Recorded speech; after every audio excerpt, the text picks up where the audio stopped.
হয়েছিল, ব্রিটিশদেরও হয়েছিল। আর স্বাধীন ভারতে যারাই যখন সনাতনের উপর আক্রমণ করেছে, ভারতীয়ত্বের উপর আক্রমণ করেছে, ভারতের কৃষ্টি সংস্কৃতি ব্যবস্থার উপরে আঘাত হেনেছে, এরা কেউই আজকের দিনে সত্তাতে নেই, কোনো জায়গাতে নেই। ত্রিপুরা তো প্রায় দুবারে মিলে 35 বছর ছিল। মানুষ ভেবেছিল এদের থেকে আর মুক্তি হবে না। 2018-তে মুক্তি হয়ে গেছে। পশ্চিম বাংলাতে আমি যে ওখানে কো-ইনচার্জ ছিলাম, 7-8 মাস ওখানে ছিলাম, মানুষ ভয়ে আতঙ্কে, যে মহিলাটার নাম আমি আজকে শুভদিনে বলবো না, ওনার নাম এমন ভাবে রেখা হয়েছে যেমন পুরো চেহারা দিয়ে স্নেহ ভালোবাসা বয়ে যাচ্ছে, কিন্তু এত ক্রূর মহিলা আমি ভারতবর্ষের ইতিহাসে কোন রাজনৈতিক ব্যক্তিত্বকে দেখি। আর যেটা পশ্চিম বাংলার মানুষ ভেবেছিল কোনোদিনই হতে পারে না, যেমন ত্রিপুরাতে 2018-তে ভেবেছিল, কিন্তু মানুষ সর্বোপরি, সনাতন সর্বোপরি। মায়েরা বোনেরা বাড়ি থেকে বেরিয়েছে, 93% ভোট করেছে। পশ্চিম বাংলা থেকে এই অশুভ শক্তির নাশ করে আজকে সনাতন মনোভাবাপন্ন সরকার বানিয়েছে শুভেন্দু অধিকারীকে চিফ মিনিস্টার। তার ভারতে যদি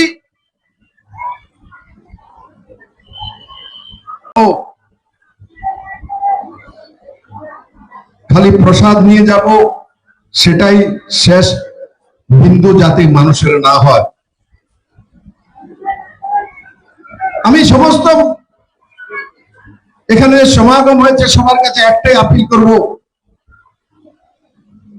আর্থিকভাবে আমরা স্বয়ং সম্পন্ন সবাই এক জায়গায় নই, পদমর্যাদায় আমরা এক জায়গায় নই।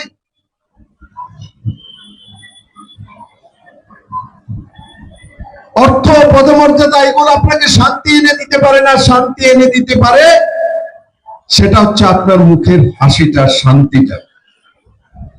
আর এই কার্যক্রমের মাধ্যমে আমরা একত্রিত হয়ে জাতি ধর্ম দল মত নির্বিশেষে একত্রিত এক মানসিকতা নিয়ে, এক সকারাত্মক মানসিকতা নিয়ে ভগবানের বা ঈশ্বরের আরাধনা করি। আজকের পবিত্র দিনে আমি আপনাদেরকে বলি, আগে নিজেকে চেনো। যে ব্যক্তি নিজেকে চেনে সে দুনিয়াকে চেনে নেয়। আমরা ভুল করে যাই, নিজেকে না চেনে অন্যকে চেনার চেষ্টা আসে। 10,000-এর নিচে একটা সংখ্যা, সেই সমাজ, সেই ব্যবস্থা, তার ধর্ম ভারতে পালন করা যায়, কারণ ভারত সনাতনী। তার জন্য এত ছোট সংখ্যা পাকিস্তানে থাকতে পারবে না, বাংলাদেশে থাকতে পারবে না, দুনিয়ার কোন দেশের মধ্যে থাকতে পারবে না। তার জন্য ভারতে পার্সিরা এখানে সঠিক ও সুন্দরভাবে বসবাস করার সুযোগ যেটা পেয়েছে, তার কারণ হচ্ছে ভারত সনাতনী। ভারতে হিন্দু বহু সংখ্যক, তার কারণে।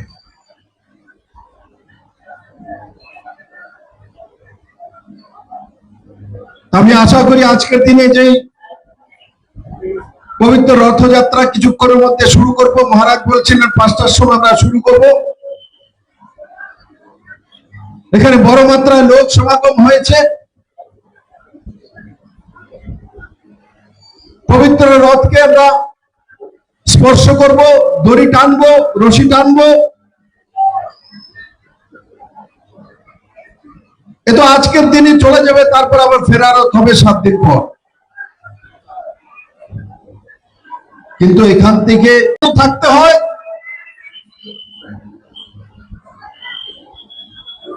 ভারতীয়দের জন্য থাকতে হয়, তাহলে ভারতীয় ব্যবস্থাকে মেনেই চলতে হবে। তার মধ্যে জাতিভেদ, ধর্ম, মত, নানা ভাষা পরিধান থাকতে পারে ভারতবর্ষের মধ্যে। ভারতবর্ষ এমন এক দেশ যেখানে পার্সিরা পুরো ভারতবর্ষে 10,000-এর নিচে সংখ্যা। ভারতবর্ষের টোটাল পপুলেশন কত? প্রায় 140 কোটির উপরে মাত্র 10,000-এর নিচে একটা সম্প্রদায়, সেটা হচ্ছে পার্সি, যার নামে তো দুনিয়ার সবচেয়ে বড় ব্যক্তিত্ব আপনি হতে পারবেন। এটাই সত্য, এটাই ভারত, এটাই সনাতন, এটাই ভারতের মূল প্রাণ কেন্দ্র। আমি আশা করি আজকে যে বড় মাত্রায় এই মায়েরা, বোনেরা, আমার গুরুজনেরা, ছোট ছোট শিশু বাচ্চারা একত্রিত হয়েছে, আজকের এই রথযাত্রার মাধ্যমে আপনাদের জীবনে একটা সুন্দর একটা পরিবেশ সৃষ্টি হবে, সকারাত্মক প্রভাব বাড়বে। আর যত বেশি সকারাত্মক থাকবেন, যত বেশি পজিটিভিটির সঙ্গে থাকবেন, তত বেশি জীবনে সুখী থাকবেন।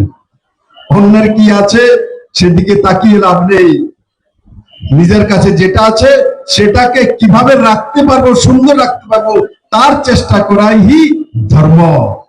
আমি আশা করি আপনারা সবাই সেটা করবেন। সবাই সুখে থাকুন, শান্তিতে থাকুন, ছেলে মেয়েরা খুব সুন্দরভাবে থাকুক, ত্রিপুরার উন্নয়ন হোক, ত্রিপুরার সমৃদ্ধি হোক, এটাই আমি ঈশ্বরের কাছে কামনা করি। ধন্যবাদ। আমাকে জানানো হয়েছে 72তম রথযাত্রা আজকে আমরা তাতে অংশগ্রহণ করব। মঞ্চে আমাদের মধ্যে কার্তিক মহারাজ, সবার পরিচিত, সবার প্রিয়